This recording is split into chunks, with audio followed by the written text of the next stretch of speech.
Welcome back to the channel. You guys, I'm out here pet sitting. If you one of my subscribers, you already know I be working while I'm working. It don't stop on this channel. We got that dragon energy. So with that being said, we're smoking all my dragons, divine, righteous, almighty, greats, overachieving, never slacking. And today we got Edinburgh. I feel like I had the pronunciation right before, but it's been a while. I want to say Edinburgh Christmas Markets 2024. First look, stall overview, day versus night, visit on opening weekend. And this is from Kakibot's guidebook. Original link will be in the description.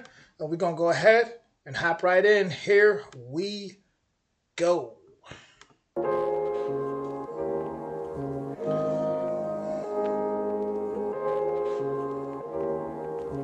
Hello, my festive peeps. My name is Kat, aka Kakibot, and you can probably Look at them lights just glistening in the back, though. Beautiful.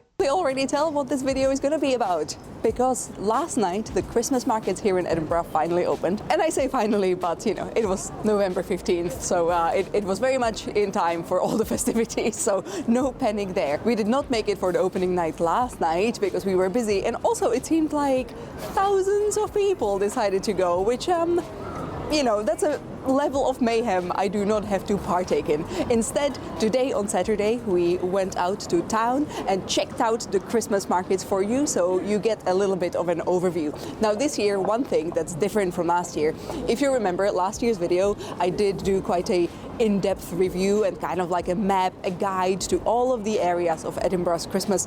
However, this year they are kind of staggering the openings of the specific areas that are opening for the season. So last night on the 15th, we got the opening of the Princess Street area, so both the sort of east end and the west end, so like the family-friendly fun fair ride area, but also the sort of classic German Christmas market around the Scots Monument with the big wheel and all of that. But we are also getting more stuff next week on the 22nd. We're going to be getting a tree maze on St. Andrew Square, and we're going to be getting all sorts of stuff happening here on George Street. You can probably tell I'm right behind the dome. If you're looking for a nice opportunity for a picture where you don't have to share with others, you can kind of come into the dome sort of area through the accessibility door on the side. That's my little photography pro tip. So yeah, we're gonna bring you along to the Christmas markets here in Edinburgh in 2024. We're gonna go during the day and during the night, so you kind of gauge the difference between when in the day you go. So yeah, join us for a very practical video about what this year's Christmas markets are all about.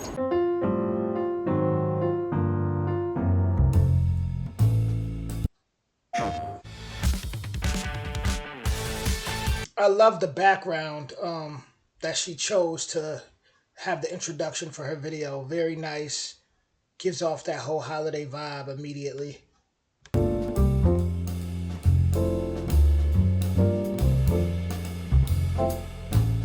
We entered through the spot right next to the National Gallery, and I immediately noticed that the setup is super similar to last year in this cluster. At this time of the day, about 1 p.m. on a Saturday, it definitely wasn't empty, but it was manageable enough to walk around and get a little look at everything on offer. My plan was to record most of the stalls, just so you have like a full catalog of what's going on at the market, so yeah, hopefully that's going to be helpful.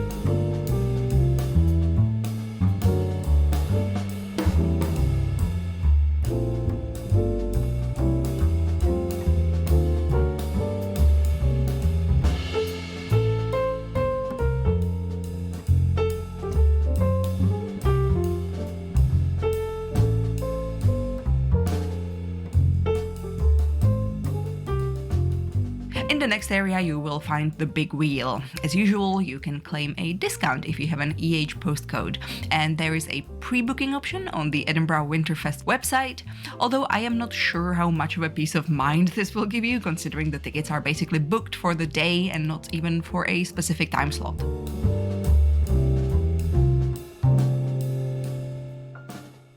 One stall I will always stop by is the East End Press one.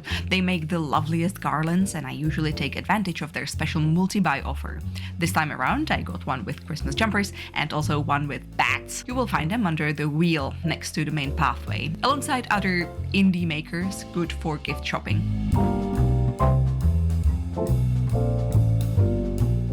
There is also a whole bunch of food available within the wheel area, and because I was super hungry at this point, it was crepe time for us.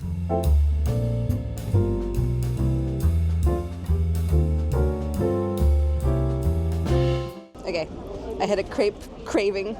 That's a nice alliteration. I really like that texture. It's like nice and chewy. Yeah, I'm satisfied. Although, £9.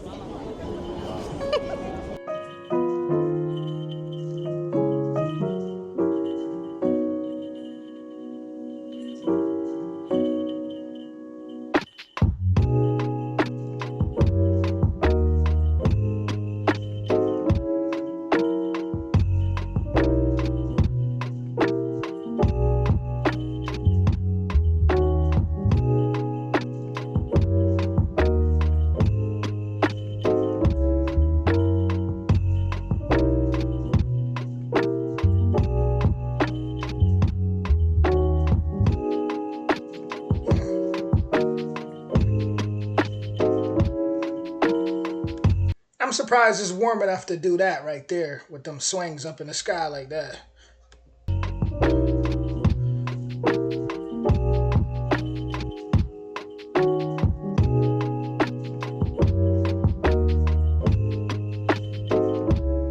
We then also backtracked to the first area to get one of the Jarvis pickle pies. Scandalously, I am not a pie person, but something was calling to me about these. So our main meal of this day, of this midday, is this pie. It's I think beef shin and oxtail, something like that, from Jarvis Pickle, who I have never tried a pie from before, but I have only heard very good things. We asked for some beetroot ketchup. If you're a friend of this channel, you know I do enjoy when things just kind of taste like I'm licking the ground, and I mean that in the best way possible. Some nice mash and pigs and blankets. Pigs and blankets with... Wait, so y'all call beef skin and oxtail, like y'all call that a pie? That's interesting. Cranberry sauce, which they smell amazing. I also wanted to share this little tip with you that when you're at the market, sometimes it can be really hard to find a place to like stand and actually enjoy your meal because it's very limited space. I feel like this year there's even less space than last year. I do not know how to eat a pie. Englishman, please teach me your ways. Dig in. I'm trying to dig. Hey, I can tell you the American way. Grab your hand. No, let me stop. Oh, that's good. That's comforting. If you try any other flavors, any other fillings, let me know in the comment section what you thought, because now I'm really intrigued about all the kinds.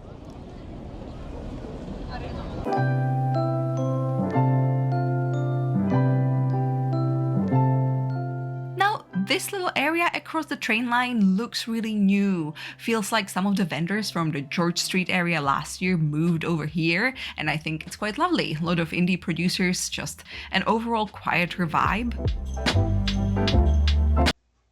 Hyundai Santa Fe versus Subaru Outback. I love the laid back, chill vibe of it all.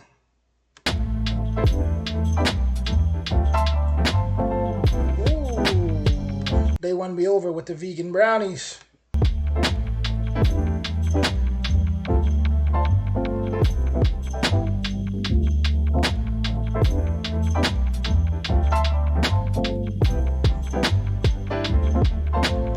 And no, I'm not a vegan. I'd rather eat plant-based desserts because it's easier on my teeth. Like, sugar be making my teeth feel crazy.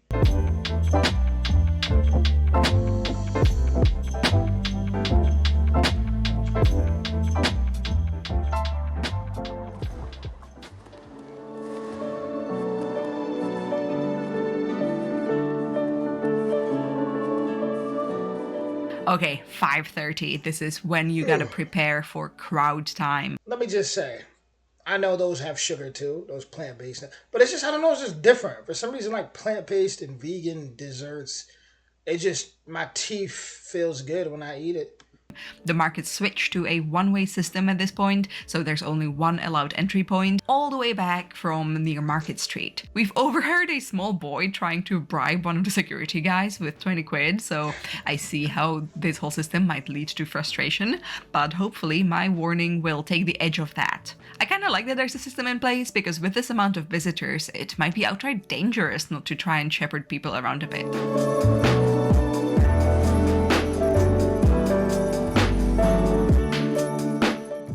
I approve of the bisexual lighting this year. At night, the market does become more photogenic for sure, but the crowds can make it a bit harder to get a good shot. I imagine maybe closer to closing time, perhaps at about 9 p.m, it could be a bit better. I'm gonna try and report on this soon.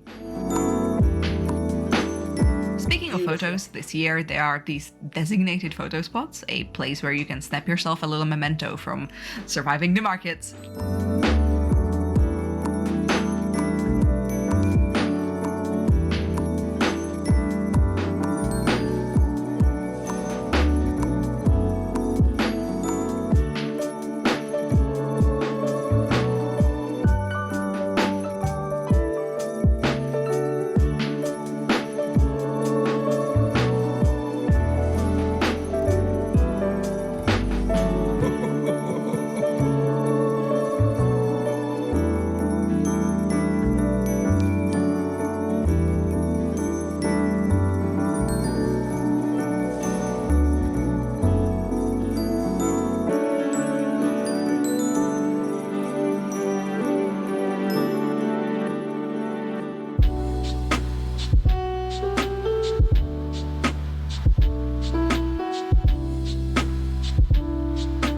And of course, we also have the second area in the west end of Princess Gardens, the sort of more fun-fairy, family-friendly one.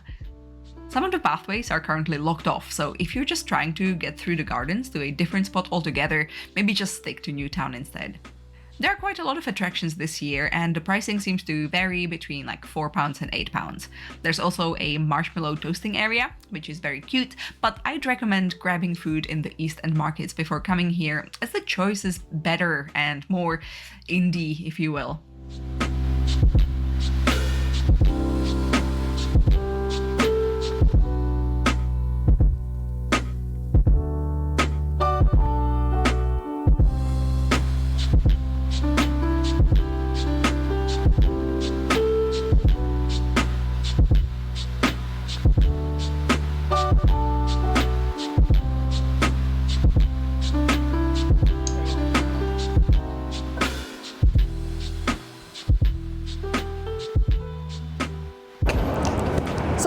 We survived the opening weekend of Edinburgh Christmas markets, which I am quite surprised about, because I was genuinely worried. Like, this is sensorically a lot. So if you're like a sensory seeking person, then you're gonna love it. If you're a sensory avoidance person, then maybe bring some earplugs or something.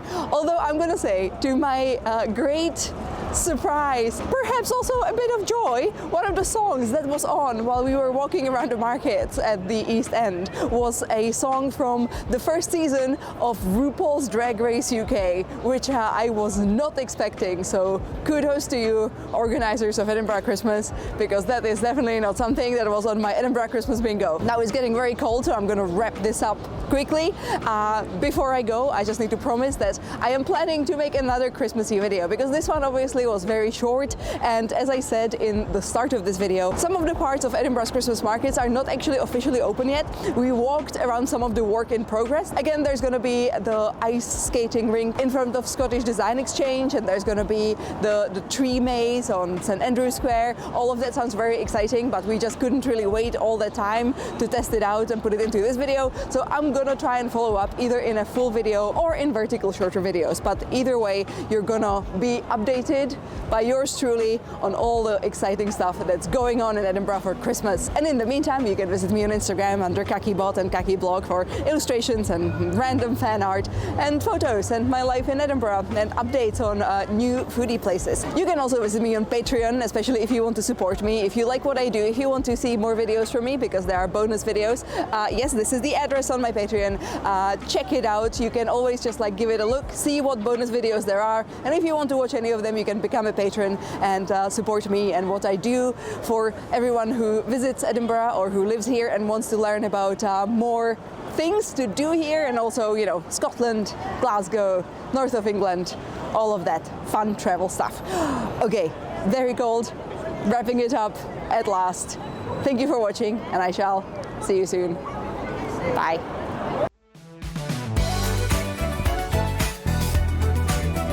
Shout out to Edinburgh. Honestly, the Christmas markets were nice. I honestly was just really surprised at all the rides and those swings in the sky, because I'm thinking, man, it's got to be like freezing cold out there. But hey, they was enjoying it, so it must be definitely tolerable. But definitely looks amazing. Looks very, very festive. You could tell they have a great time during the holidays. I feel like Edinburgh is one of those places that always has something going on, and it's just awesome. Definitely a must when I get that passport right. Oh, yeah. Whew, wait. It's going to blow your minds away, those that have been subscribed. Watch. When they come, when I get that right, whew, I'm going to be out there hitting everywhere. Oh, I'm excited. Let me calm down. But with that being said, original link will be in the description.